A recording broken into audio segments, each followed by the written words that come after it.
Fame and failure. The masses of mankind form a vast pyramid. At the very tip-top peak are gathered the few who are famous. In the bottom layer are the many failures. Between these extremes lie all the rest, from those who live near the ragged edge of down-and-out land to those who storm the doors of the House of Greatness.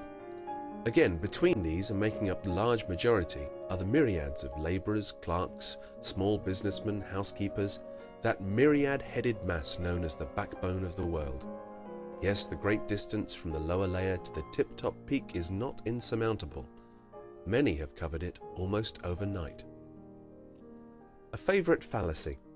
For fame is not due, as we have been led to believe, solely to years of plodding toil.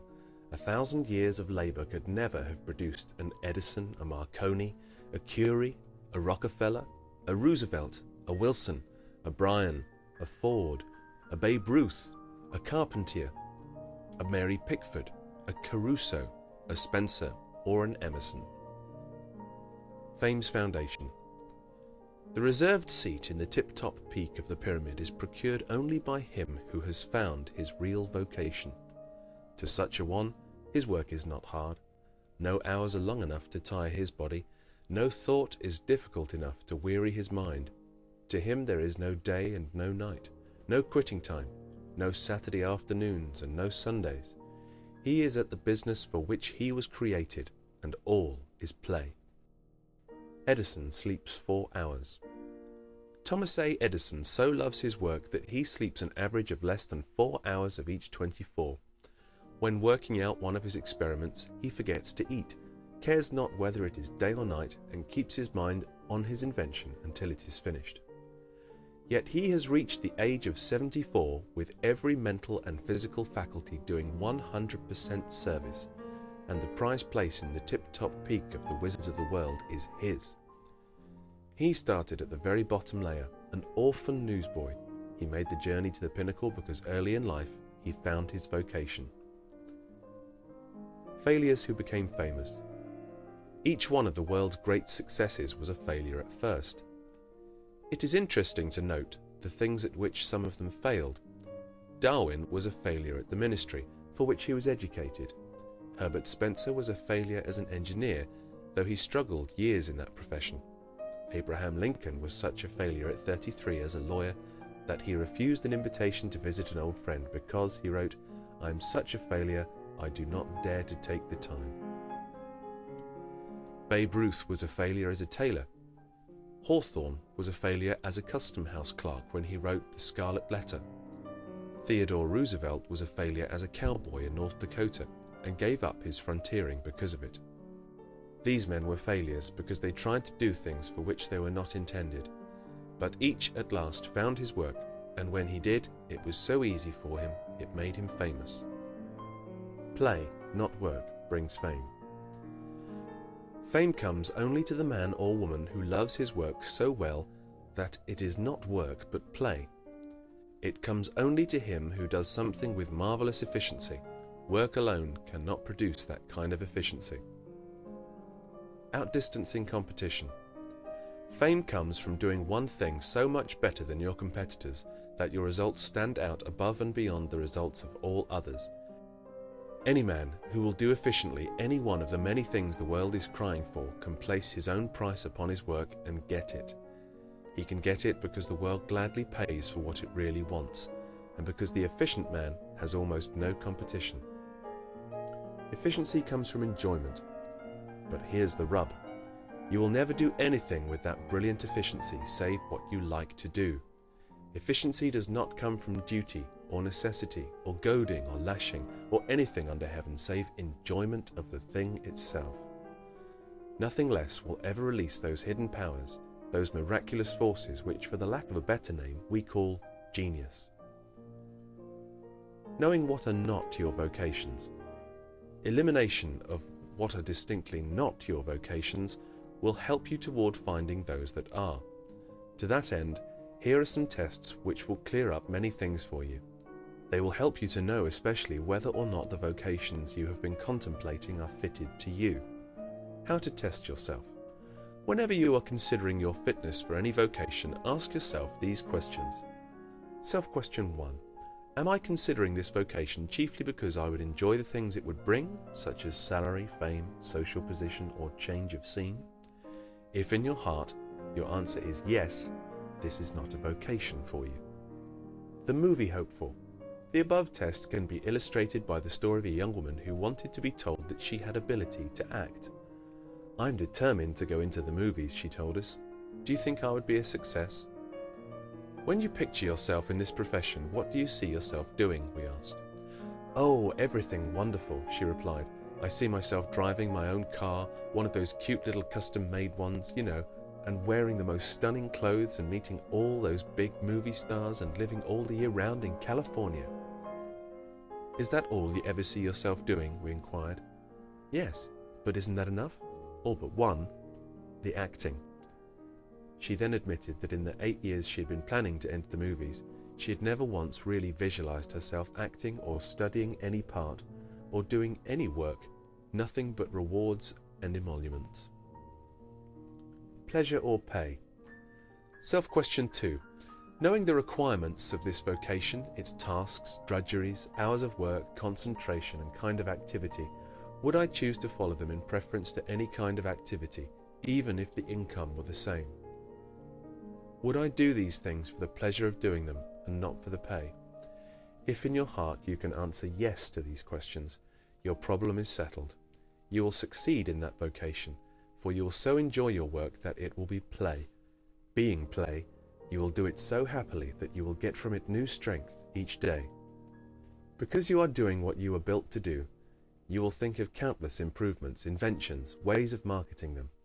This will promote you over the others who are there only for the pay envelope. It will raise your salary. It will eventually and inevitably take you to the top. A man we know aptly illustrates this point. He was a bookkeeper. He had held the same position for 23 years and was getting $125 a month. He had little leisure, but used all he did have, evenings, Saturday afternoons, Sundays, and his 10-day vacations, making things. In that time, he had built furniture for his 6-room house, every kind of article for the kitchen, bathroom, and porch, and into everything he had put little improving touches, such as are not manufactured in such things. We convinced him that his wife was not the only woman who would appreciate these step-saving, work-reducing, leisure-giving conveniences. He finally believed it enough to patent some of his inventions, and today he's a rich man. Of your own accord. One more question will shed much light on the matter of your talents. Here it is. Self-question 3. Do I tend to follow of my own accord, for the sheer joy of it, the kinds of activities demanded by this vocation which I am contemplating? If you do not, you will never succeed in this line of work. Thought it would do him good. One incident will serve to illustrate the foregoing test. A young man asked us if he could succeed as a public speaker. He decided to become a lecturer and had spent 2 years studying for that work. Do you enjoy talking? Do you like to explain and expatiate?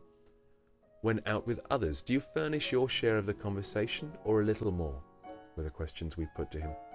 To all of the questions he answered, no. But I thought this was just the line of work I ought to go into, he explained. I've always been diffident and I thought the training would do me good. Life pays the producer. Expecting the world to pay you handsomely while remaking you is short-sighted, to say the least. The public schools are free, like life's education, but you don't get a salary for attending them.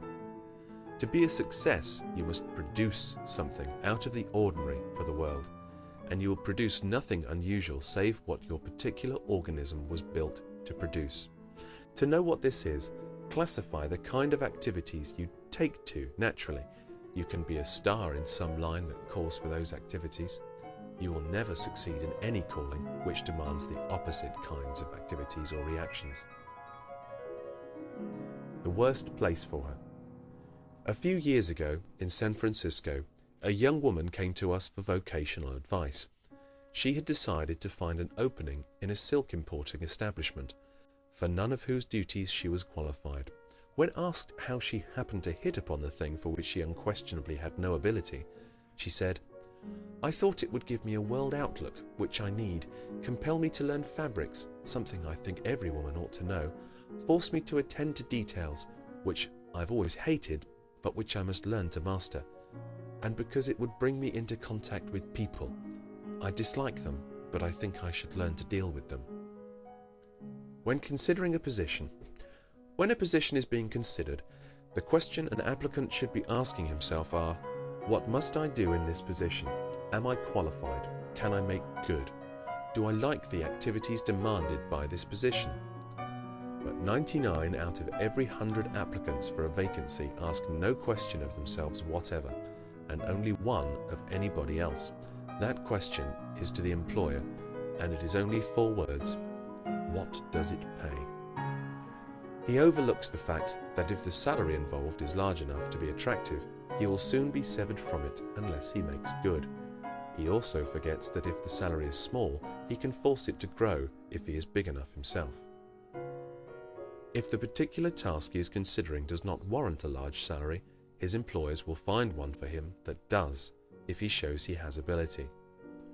Every business in the world is looking for people who can do a few things a trifle better than the mass of people are doing them today, and whenever they find them, they pay them well, because it pays them in the long run. The big salaried men. Don't be afraid that you may develop ability and then find no market for it. The only jobs that have to go begging are the big salaried ones, because the combination of intelligence and efficiency is not easy to find. The men who are drawing from $10,000 to $50,000 a year are not supermen. They're not very different from anybody else, but they found a line that fitted their particular talents, and they went ahead cultivating those talents without asking for everything in advance. Looking for chicken feed. While touring through the Rockies last summer, we came one day to a log shack perched on the mountainside near the road. In the backyard was the owner, just ready to feed his chickens. As he flung out the grain, they came from every direction, crowding and jostling each other and frantically pecking for the tiny morsels he threw on the ground. Several dozen flocked around him, but 3 or 4 stayed on the outer edge, ready to scamper for the big grains he threw now and then, amongst the boulders up on the hillside. "I do that just to see them use their heads," he explained. "People are just like that.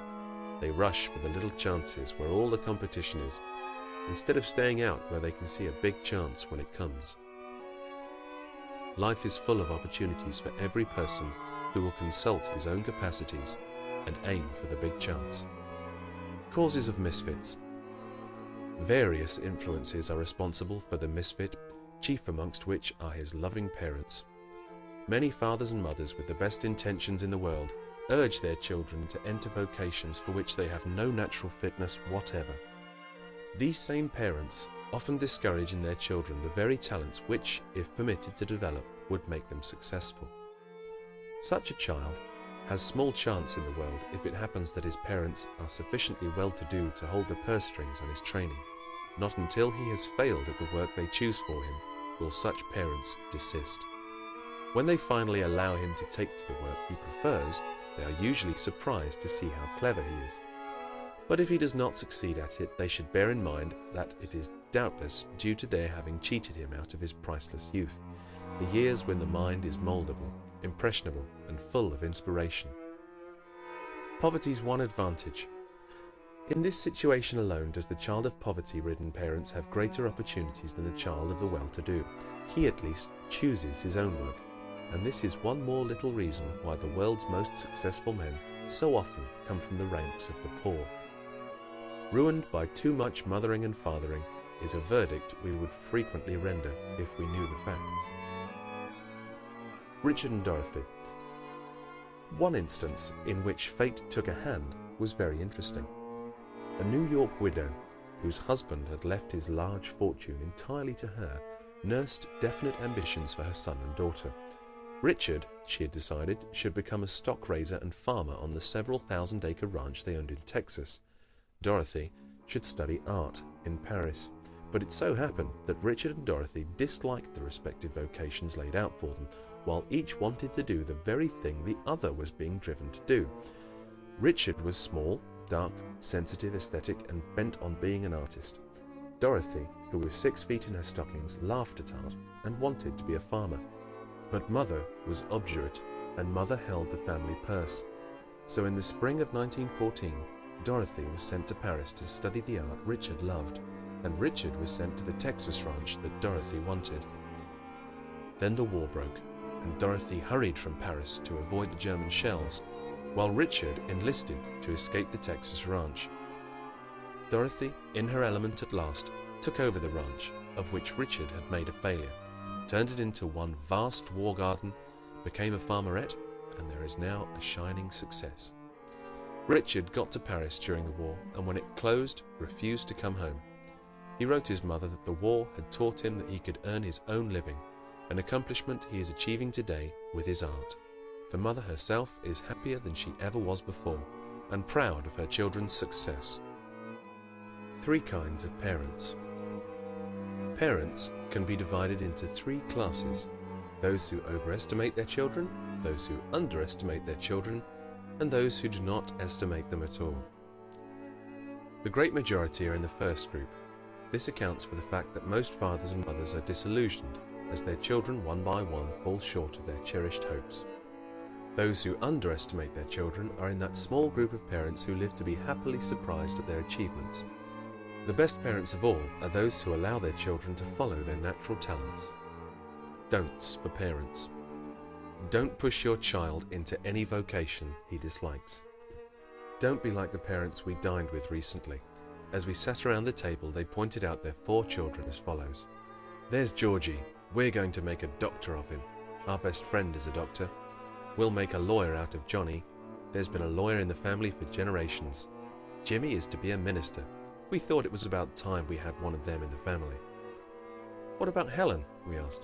Oh, Helen? Why, she's going to marry and have a nice home of her own. Any student of human analysis would have recognized that of this quartet of children, not one was being directed into the right vocation. He would have seen that the square-jawed, muscular Jimmy would make a much better lawyer than a minister, that little Johnny should be a teacher or a lecturer, that fat Georgie was born for business instead of medicine, and that Helen had more ability than any of her brothers. The woman misfit. Too many parents have gone on the theory that belonging to the female sex was a sure indication of homemaking, mothering, housekeeping abilities. The commercial world is full of women who have starved, wasted and shriveled their lives away behind counters, desks and typewriters when they were meant for motherhood and wifehood. The homes of the land are also full of women who, with the brains and effort they have given to scrubbing, washing and cooking, could have become captains of industry. The sealed parcel. If you are a parent, don't allow yourself to set your heart on any particular line of work for your children. Your child is a sealed parcel, and only his own tendencies, as they appear during youth, can tell what that parcel really contains. Allow these traits to unfold naturally, normally and freely. Don't complicate your own problem by trying to advise him too soon. Don't praise certain professions. Children are intensely suggestible. The knowledge that father and mother consider a certain profession especially desirable oftentimes influences a child to waste time working toward it when he has no real ability for it. Every hour of youth is precious, and this wastage is unspeakably expensive. On the other hand, do not attempt to prejudice your child against any profession. Don't let him think, for instance, that you consider overalls a badge of inferiority or a white collar the mark of superiority. Many a man in blue denim today could buy and sell the collar and cuff friends of his earlier years. The size of a man's laundry bill is no criterion of his income. Popular misconceptions. Other parents make the equally foolish mistake of showing their dislike of certain professions. Not long ago, we heard a father say in the presence of his large family, "I don't want any of my boys to be lawyers. Lawyers are all liars. Ministers are worse. They're all a bunch of sissies. Doctors are all fakes. Actors are all bad eggs. And business is one big game of cheat or be cheated. I'm going to see that every boy I've got becomes a farmer." Misdirected mothering. A very unfortunate case came to our attention several years ago. In Chicago, a mother brought her 18-year-old son to us for vocational counsel. "I'm determined that James shall be a minister," she said. "My whole happiness depends on it. I have worked, slaved, and sacrificed ever since his father died, that he might have the education for it. Now I want you to tell James to be a minister." We refused to take the case, explaining that our analyses didn't come to order, but had to fit the facts as we found them.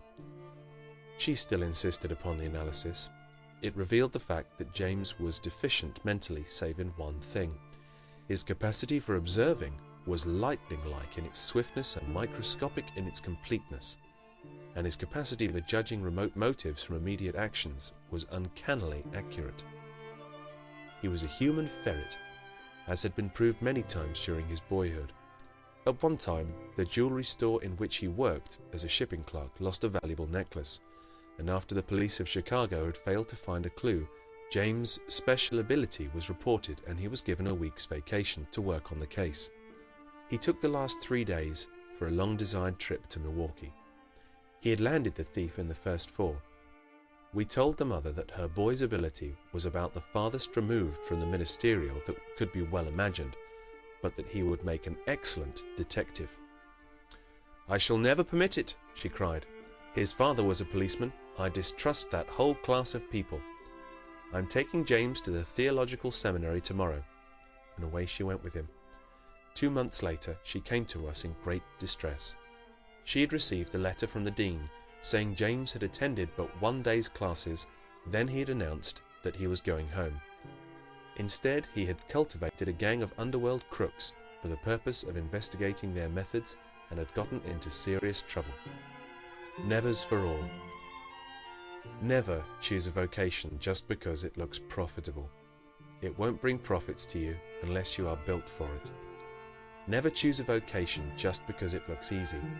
No work will be easy for you except that which nature intended for you. Never choose a vocation just because it permits the wearing of good clothes. You need more than a permit, you need ability.